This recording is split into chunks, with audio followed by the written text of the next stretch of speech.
Hi, I'm Kristin Omdahl, and welcome back to another episode of Yarn Tales, where I weave together stories of suspense and drama with inspiration and the art of knitting and crochet. Today's yarn tale is called The Yarn of Friendship. This is episode number 4 of the Yarn Tales podcast. In the quaint village of Springfield, nestled between rolling hills and lush forests, the bond of friendships were woven as tightly as the finest knit shawls.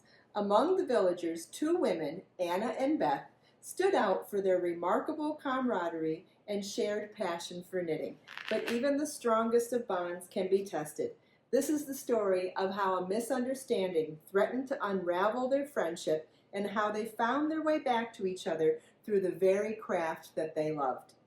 Anna and Beth had been friends since childhood. They grew up in neighboring homes, spending countless hours playing in the meadows and exploring the woods. As they grew older, their mutual love for knitting blossomed. It was more than a hobby. It was a shared language, a way to express their creativity and deepen their connection. Their knitting needles clicked in harmony as they exchanged patterns, tips, and stories. They became known in the village for their beautiful creations, often seen side by side, working on new projects. One chilly autumn morning, Anna discovered that her favorite skein of yarn, a luxurious hand-dyed alpaca yarn in shades of deep plum and lavender, was missing. She searched high and low, growing increasingly frantic. This particular skein was not just any yarn. It had been a gift from her late grandmother and held immense sentimental value. Her grandmother was a talented yarn dyer and loved to dye yarn and fabrics with natural ingredients. This particular yarn was dyed in flowers from her grandmother's garden. It was priceless to her and her most cherished possession. Desperation turned to suspicion, and Anna's thoughts turned to Beth. After all, Beth had admired the yarn many times and even mentioned how perfect it would be for a shawl she was planning. Anna's mind began to weave a story of betrayal. When Beth arrived for their usual knitting and crocheting session, Anna confronted her, eyes blazing with hurt and anger. "Beth, did you take my yarn?" she demanded, her voice trembling. Beth was taken aback, her own eyes widening in shock. "What? Anna, I would never do that. I know how much you love that yarn." But Anna's mind was clouded with emotions. "How can I believe you? You were the last person to see it, and I know you've always wanted it." The room fell silent, the air thick with tension. Beth's face flushed with hurt and indignation. "If you can't trust me, then maybe we shouldn't be friends," she said, quietly gathering her things and leaving.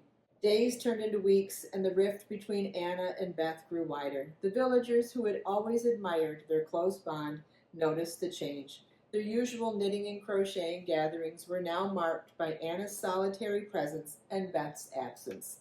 The once lively sessions, filled with laughter and chatter, were now replaced with an awkward silence. The seasons changed and winter settled over Springfield. The cold seemed to deepen the chill between the 2 friends.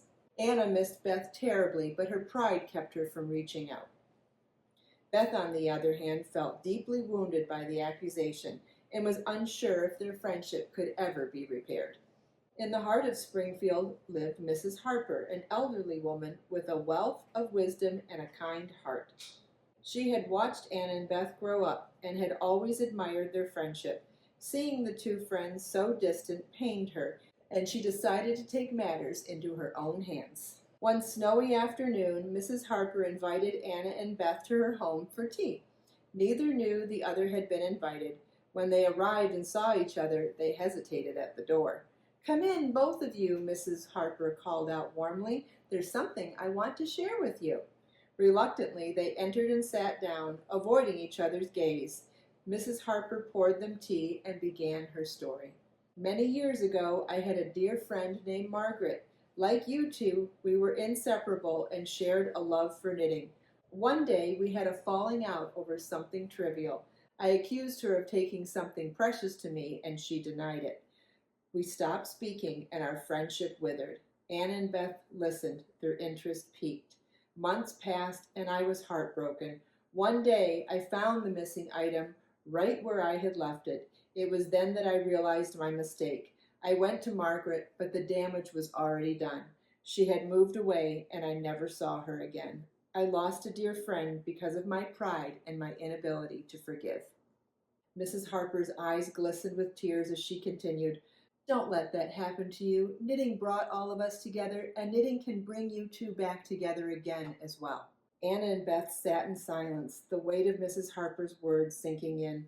Finally, Anna turned to Beth, her eyes brimming with tears. "I'm so sorry, Beth. I let my emotions get the best of me. I should have trusted you." Beth reached out and took Anna's hand. "I forgive you, Anna, and I miss our friendship more than anything." They embraced, the tension between them dissolving. Mrs. Harper smiled, her heart warmed by the sight.